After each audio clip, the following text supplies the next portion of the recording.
Bonjour à tous et bienvenue pour cette nouvelle vidéo #Happen. Aujourd'hui, on va s'intéresser à Teams et plus particulièrement à l'animation de cours en visioconférence. On va voir dans cette vidéo comment lancer un cours à distance et aussi comment utiliser les outils d'animation disponibles sur Teams. On commence tout de suite avec le lancement du cours. Voici tout de suite la procédure à suivre. Pour animer un cours à distance, vous devez vous rendre dans Teams dans l'onglet Équipe. Vous devez ensuite sélectionner le groupe auquel vous voulez dispenser le cours à distance. Dans cet exemple, on va imaginer que la classe s'appelle Équipe Test Formation, mais vous l'aurez compris, vous sélectionnerez le groupe qui vous intéresse. Quand vous ouvrez votre équipe, vous allez retrouver sur la partie gauche les différentes matières proposées dans le cadre de la formation. Vous devez sélectionner votre matière. On va prendre l'exemple du CEJM. Et vous retrouvez du coup avec le canal CEJM ouvert sur Publication. En haut à droite, vous avez la possibilité de démarrer une réunion. Cliquez sur Démarrer une réunion et donnez un sujet à votre cours.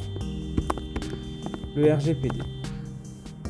Vérifiez que votre caméra est active à l'aide de ce bouton. Et quand vous êtes prêt, vous cliquez sur Démarrer une réunion. Vos élèves vont se rendre également dans leur équipe sur le canal de leur cours et vont pouvoir du coup suivre la formation à distance. Ils ont accès à leur calendrier sur Netipareo avec leur calendrier de cours, donc ils savent quel cours ils ont à un moment donné. Donc on va cliquer sur Démarrer une réunion et à partir de maintenant, du coup, vous êtes donc le formateur de la réunion et vos élèves vont venir rejoindre votre cours à distance. On va attendre un petit peu pour leur laisser le temps de se connecter, mais voici une élève du coup atypique pour aujourd'hui puisqu'il s'agit de Karine qui va du coup faire l'acteur studio et jouer l'élève. Bonjour Karine. Bonjour. Donc on va imaginer que Karine est une élève et donc elle s'est connectée, elle nous a rejoint sur la classe à distance puisqu'elle a été dans le canal CEJM et Karine, tu as cliqué sur rejoindre la réunion à distance. Voilà, exactement. Okay. Donc il est possible également d'aller appeler des étudiants qui seraient manquants. Imaginons au bout de 5 minutes, vous êtes en train de faire l'appel et vous vous rendez compte qu'il manque une personne. Vous pouvez ici soit cliquer sur un nom qui sera suggéré ou en haut, vous pouvez inviter quelqu'un en tapant son nom. Donc s'il nous manque une personne qui s'appellerait, je ne sais pas moi, Fabien, vous allez chercher Fabien dans la liste et l'appel va être lancé. Donc le téléphone ou l'ordinateur de Fabien va sonner pour qu'il vienne rejoindre le cours à distance. Donc deux possibilités, soit les élèves se connectent directement, et c'est ce qui est préconisé, ils ont rendez-vous à 13h30 avec vous pour le cours, ils vont dans Teams, ils sélectionnent leur matière et ils rejoignent la réunion. Si vous voyez qu'il manque des élèves, vous pouvez ici encore une fois les rajouter manuellement et donc là ils vont avoir un appel sur l'application Teams, sur le téléphone tout à fait, ou sur l'ordinateur portable. Alors Karine, est-ce que tu es d'accord pour qu'on fasse ensemble un petit tour d'horizon des fonctionnalités sur justement ce que l'on peut faire à distance avec Teams? Allez, c'est parti pour l'aventure. Donc au niveau des fonctionnalités, pour faire apparaître la barre du coup de menu, il faut agiter votre souris ou sur le téléphone portable, il faut appuyer sur l'écran. Et là vous allez trouver à gauche l'onglet caméra pour activer ou désactiver votre caméra. Il faut cliquer dessus. Là j'ai désactivé ma webcam. Karine en principe tu ne me vois plus, toi aussi tu as fait la même chose. Donc à la place vous avez soit les initiales de la personne qui apparaissent, soit la photo de profil. Allez, on remet la webcam parce que c'est quand même mieux. Juste à côté, on peut couper son micro. Si je clique sur muet, Karine ne m'entend plus. Et inversement, si Karine appuie sur muet, je ne l'entends plus non plus. Donc on va réactiver le son quand même, c'est plus sympa. Juste à côté, vous avez le bac de partage. Le bac de partage, ça permet de partager, comme son nom l'indique, plusieurs éléments. On va cliquer dessus pour voir un petit peu les options qui se présentent à nous. On peut par exemple partager le bureau de son ordinateur. Donc là, c'est vraiment le bureau de l'ordinateur, l'écran en totalité qui va être partagé. Donc ça peut être utile pour par exemple faire une démonstration sur l'utilisation d'un logiciel ou pour montrer, je sais pas moi, la correction d'un document en mode partagé pour que tout le monde puisse voir la correction en live. C'est vraiment tout l'écran qui est partagé. Donc on verra tout. Si vous recevez un email, on verra la notification de l'email. Si vous recevez un message, ce genre de choses, tout le monde le verra. Donc ça peut être intéressant, mais il faut faire attention. On voit tout ce qu'il y a sur votre écran. Ensuite, vous pouvez choisir une fenêtre. Donc une fenêtre, c'est ce qu'on trouve sur l'écran, mais là on peut choisir de n'autoriser la vue que d'une application. Par exemple, ici, on a la fenêtre Teams. Si jamais j'ai un document Word qui est ouvert, il va apparaître aussi. Et dans ce cas-là, je ne partagerai que le document. Donc, si j'ai une notification qui apparaît sur l'écran, on ne la verra pas. On ne verra que la fenêtre qui est partagée. Ensuite, on peut partager un PowerPoint. Alors, quelle est la différence entre partager un PowerPoint et partager une fenêtre? Si je partage une fenêtre ou un bureau avec le PowerPoint, les personnes qui sont à distance vont voir mes commentaires, vont voir sur le côté la totalité des slides, enfin, ils verront le même écran que moi. Si je sélectionne par contre un PowerPoint, on va faire l'exemple avec cette étude de cas, et bien là, le PowerPoint se lance mais en mode lecture. Donc Karine, tu peux confirmer qu'actuellement, tu as l'application.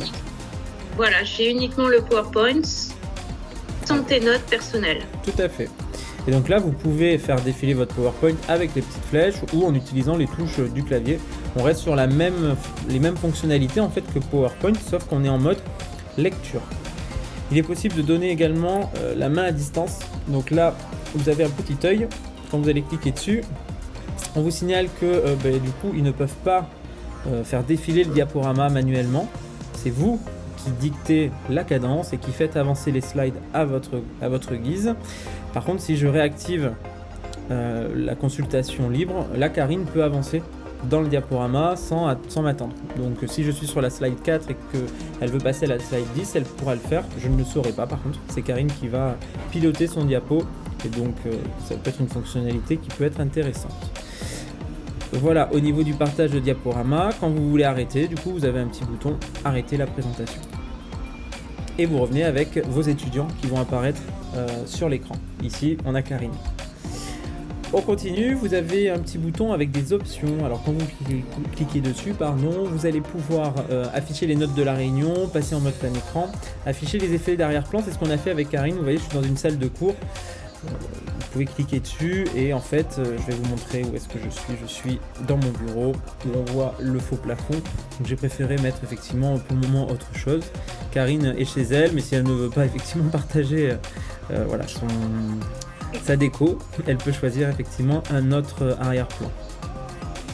Donc là, je vais changer et moi aussi, je suis maintenant dans un loft parisien ou new-yorkais. Ensuite, on continue, on va passer sur les interactions. Sur les interactions, les étudiants et vous-même, vous pouvez lever la main. Donc Karine, est-ce que tu peux lever la main s'il te plaît? Donc là, Karine a levé la main et on voit ici du coup le nom de Karine qui apparaît avec la main levée. Donc quand Karine lève la main, c'est qu'elle veut prendre la parole, elle a quelque chose à nous dire. C'est comme ça qu'ils peuvent se manifester. Merci Karine.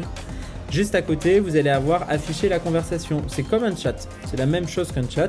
Quand vous cliquez dessus, vous pouvez ici écrire bonjour à tous.